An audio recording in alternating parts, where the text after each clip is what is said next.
Sejam bem-vindos ao Coruja Mentora. Aqui é a biblioteca onde os livros estão sempre abertos, e também a casa dos aflitos e dos pensantes. O principal foco deste projeto, em sua essência, é atingir o seu âmago, fazer com que você atinja o seu intrínseco e o discernimento. Bombardeados por informações como somos diariamente, isto deixa pouca brecha em vários aspectos para as pessoas perceberem quanto elas estão presas por regras persistentes e audaciosas.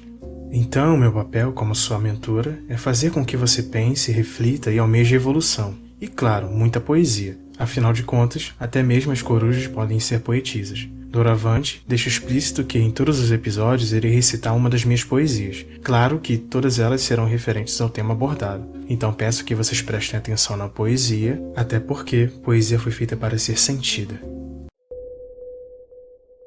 Título: Dúbio Incógnito.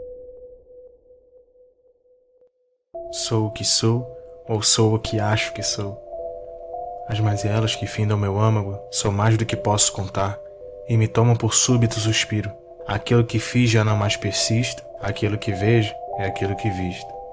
Arraigados, as vinhas espinhosas percorrem violentamente a ascensão. Olhos injetados de sangue, veias pulsantes, sobrancelhas franzidas e a língua se enroscando na mão. Acordo como se estivesse dormindo e durmo como se já estivesse caído. Latente é o meu grunhido, e eu me pergunto se sou diferente daquilo que eu ingiro. Perambulo em meu quarto, protegido pelas paredes que me cercam, em uma falsa segurança que me faz ser mais incerto. De certo, a porta tem o seu próprio dialeto e se abre uníssono com o que é. Busco por asilo no meu único amigo, que ainda assim não é querido. Pequenos comprimidos que me tomam por instinto. Me pergunto como a minha mente pode estar tão cheia ao ponto de eu sequer conseguir raciocinar. Mas nada de bom parece morar lá, ou eu quem sou incapaz de achar. Não irei citar quantas vezes já a tentei buscar. Sim, ela mesma, aquela moradora de lá. Cometer tal atrocidade só irei me deleitar para bem longe de onde minha ambiguidade está. O escárnio delegado a mim mesmo é o que percebo diante de tantas vertentes de pensamentos incoerentes. Coração aflito e suas desgraças. Tomado por tamanhas algazarras. Árduo é servir aquilo que eu sequer posso proferir. A derrocada do não visto, a tormento bem quisto, que outrora era malquisto e já agora é esquisito. Tomado por grilhões que esganam com as mãos do carcereiro, vislumbro momentos de lucidez que são mais lúcidos do que jamais serei, e me questiono onde foi que eu errei. Vagueio pelas ruas após o meu ofício, sem destino eu prossigo, caminho e insisto por teimosia ou obscurantismo. Penso no que farei, mas nada sei. Penso no que pensei e vejo que em nada cheguei. Tem sido assim desde que me levantei para entender o que faço diante de tantos reis. São tantos que sou tomado por vendavais que me carregam consigo a cara debandada. Julgo-me por tolo e com insolência digo que não conhecer-me-ei.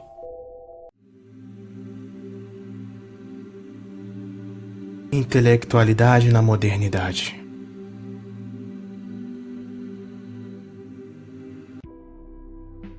Como o nosso tema é intelectualidade na modernidade, não podemos deixar de falar da intelectualidade, do que é um intelectual. Então começaremos por aí.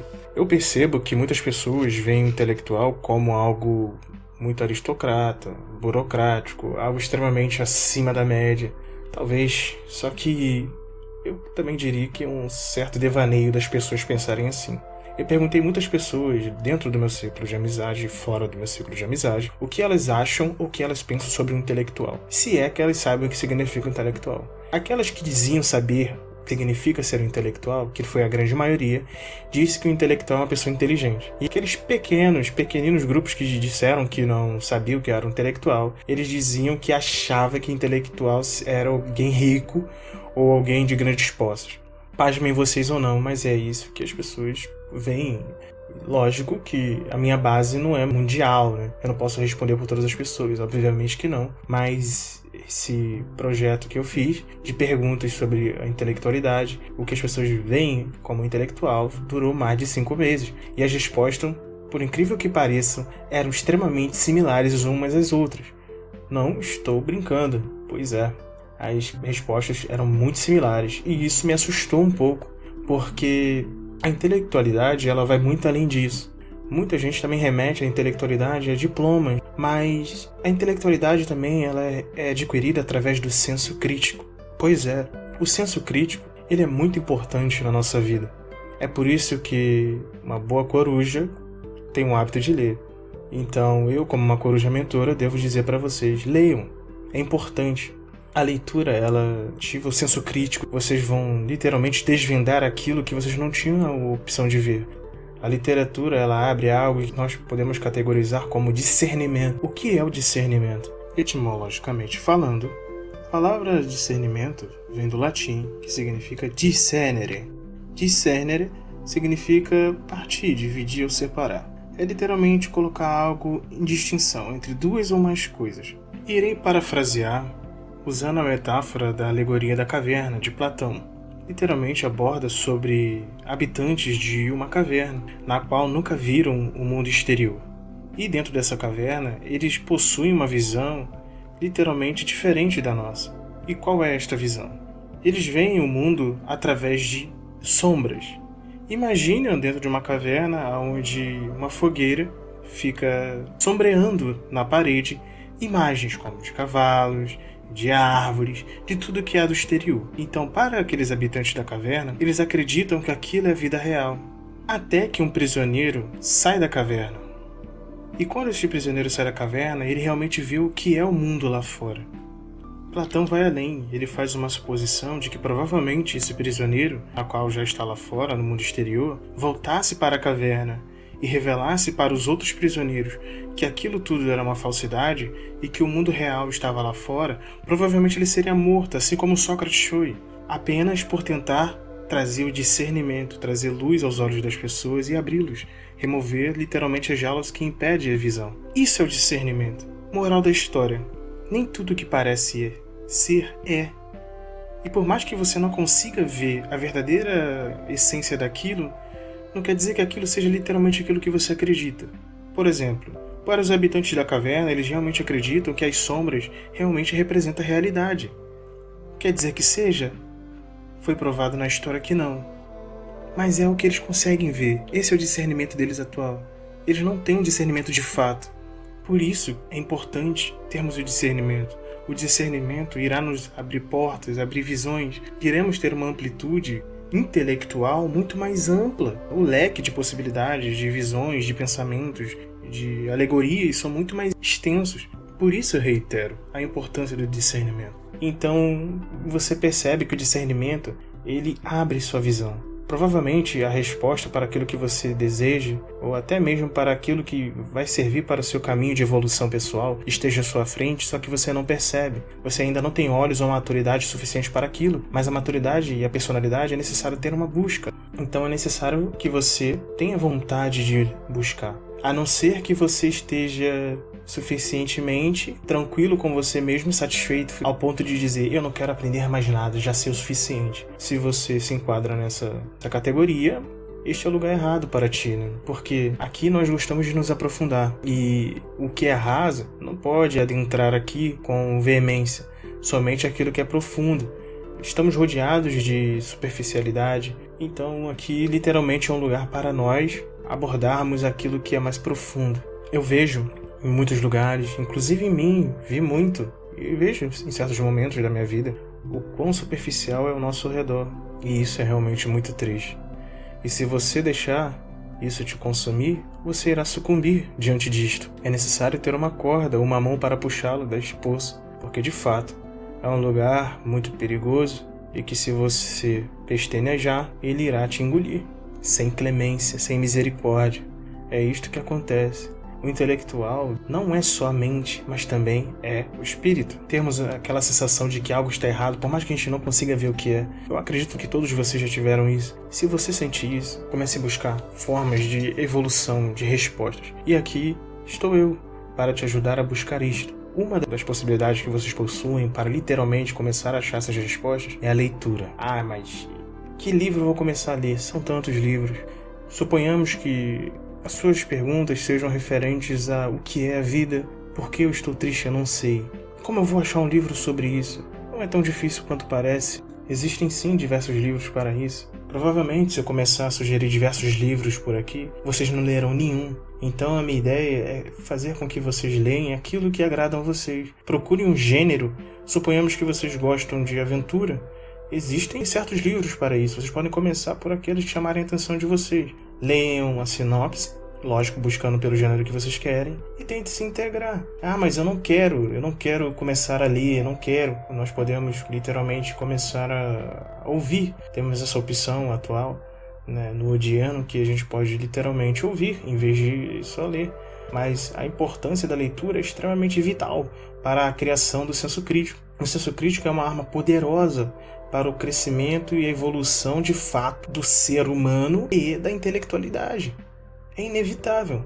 Para que eu vou querer esse senso crítico? É aí que chegamos. O senso crítico te permite ter uma visão muito mais ampla de tudo ao seu redor. Muitas pessoas confundem o senso crítico como ser uma pessoa crítica demais. Isso daí é uma falácia, isso é um devaneio. Em tudo tem que ter temperança. Tudo sem temperança é fadado ao fracasso. Então é necessário ter temperança, sim. E aí que entra a questão do senso crítico. É importante termos o senso crítico, sim. Logicamente, como eu disse anteriormente, com temperança. Com o senso crítico você será capaz de dizer aquilo que está errado, que está certo em vários quesitos. Ah, mas aí vou me tornar o senhor da razão, da verdade. É isso? Não. Mas se você não tem o poder de dizer o que você julga certo para você, ao menos naquele momento o que você julga errado, você não tem o controle nenhum sobre nada. E se você não tem controle nenhum sobre nada, alguém terá o controle por você, você goste ou não. Lembre como eu disse sobre a questão do discernimento? Por mais que você não veja, sempre terá alguém ou algo determinando o que deve ser feito por você e por uma grande massa. Então, para você não servir de marionete para alguém, você necessita de acordar, criar o senso crítico. É por isso que a leitura tem sido reduzida hoje em dia. É só você olhar ao seu redor. A maioria das pessoas, né, em grande maioria no mundo, não possuem o hábito da leitura, por mais que elas possuam condições e possuem uma estrutura muito ampla para atingir os livros. E por mais que essa pessoa tenha um alcance muito amplo para atingir os livros, ela não quer. Você provavelmente vai pensar e vai me questionar em questão da tecnologia. O avanço da tecnologia provavelmente afastou as pessoas dos livros. Eu concordo, a certo ponto sim, mas isso é algo extremamente preocupante, porque os livros eles criam um senso crítico descomunal.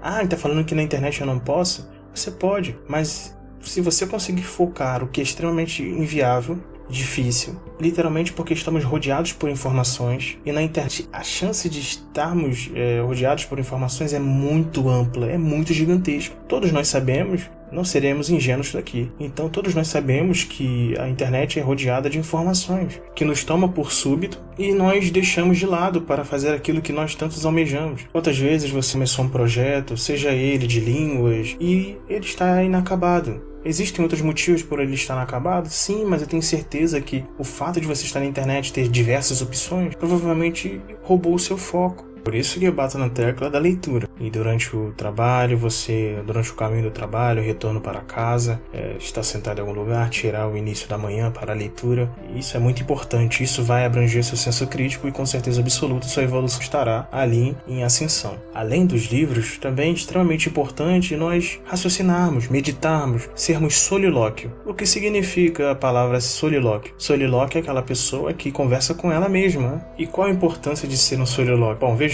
Aquele que conversa consigo mesmo e consegue atingir diversos patamares do subconsciente também. Além de fazer uma introspecção bem mais ampla. É nítido que nós, como abordamos anteriormente, estamos rodeados de informações, não temos tempo para nós mesmos, para pensarmos em nós mesmos. Então, abordar você mesmo, que será a única pessoa que carregará consigo durante toda a vida, é extremamente importante você ter um bom relacionamento consigo. E aí que entra o solilóquio, o ato de conversar consigo mesmo. Eu vejo muitas pessoas, debochando e tirando sarro de pessoas que literalmente conversam consigo mesmo ou têm o hábito de falar sozinha. Pessoas que têm o hábito de falarem sozinhas, que são solilóquias, elas estão corretas.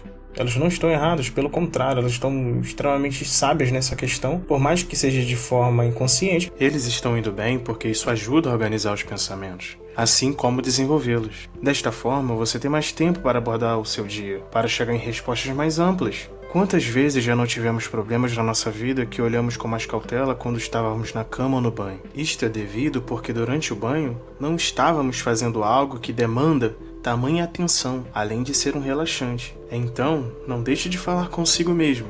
Eu recomendo que você fale em voz alta. Isto vai te deixar mais desinibido para conversar consigo mesmo. E logo, isto não será mais um problema.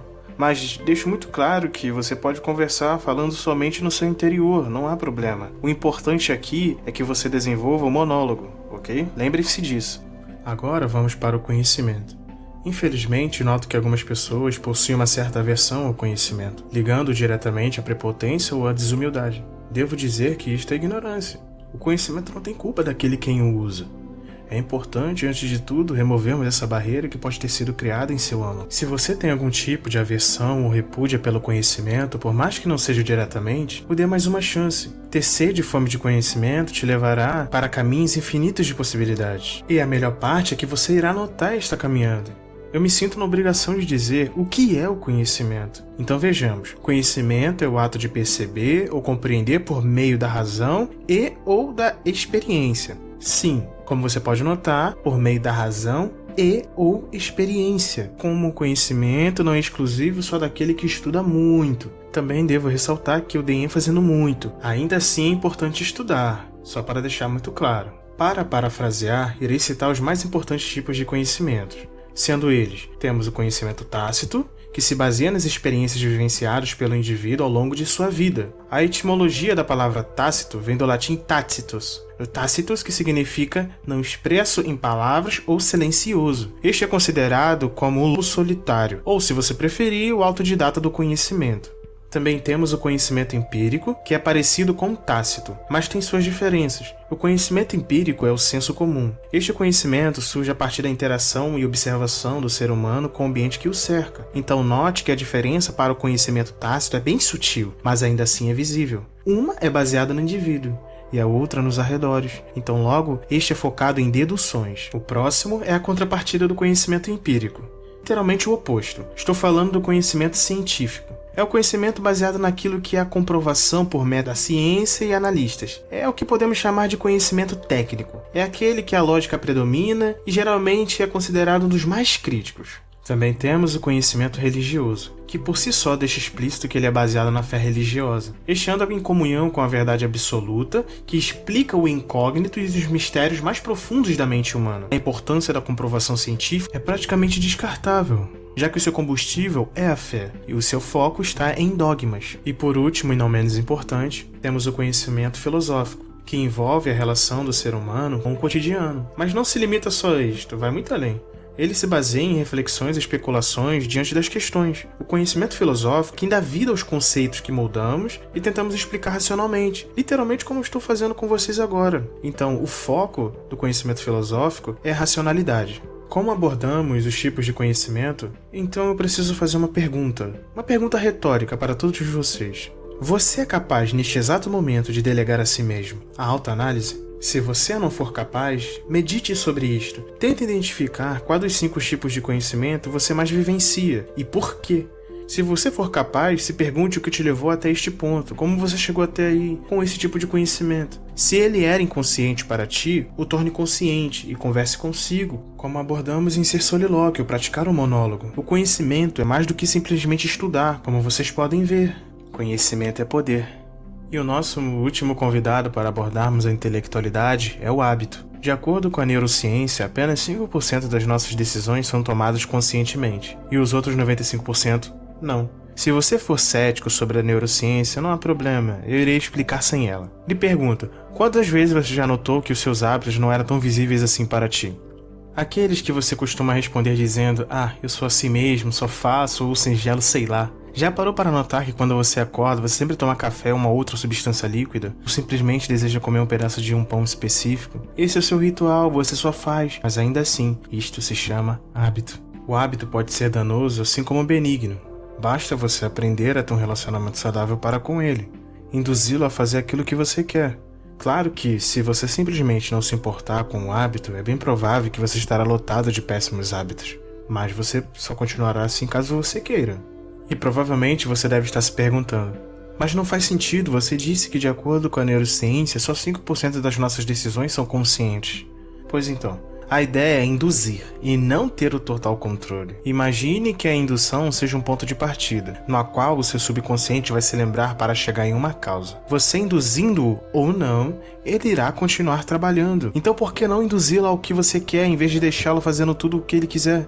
Irei usar um exemplo no qual eu vivenciei. Eu estava tendo dificuldades para aprender francês. Isto porque eu só estava fazendo o que me falavam. Eu estava indo no automático, sem indução. Quando me dei conta de que eu sou autodidata, busquei por formas de estimular o meu aprendizado. E a melhor decisão que eu pude tomar foi tornar o meu francês o meu hábito. Eu acordava, trabalhava, conversava, assistia, escrevia, lia, dormia, tudo consumindo em francês. Isto é, induzir o meu subconsciente de que o francês é uma prioridade, e devo lhe dizer que deu certo. Viu o que eu fiz neste exemplo? Utilizei de um dos 5 conhecimentos que abordamos anteriormente. Agora cabe a você descobrir qual foi. E, eu devo dizer, o hábito é o ato da repetição. Agora, vamos recapitular sobre o que aprendemos. Primeiro, aprendemos sobre a importância da literatura, para desenvolver o senso crítico, assim como aprimorá-lo. Segundo, abordamos sobre a profundidade do monólogo, ser solilóquio, o que nos leva à introspecção.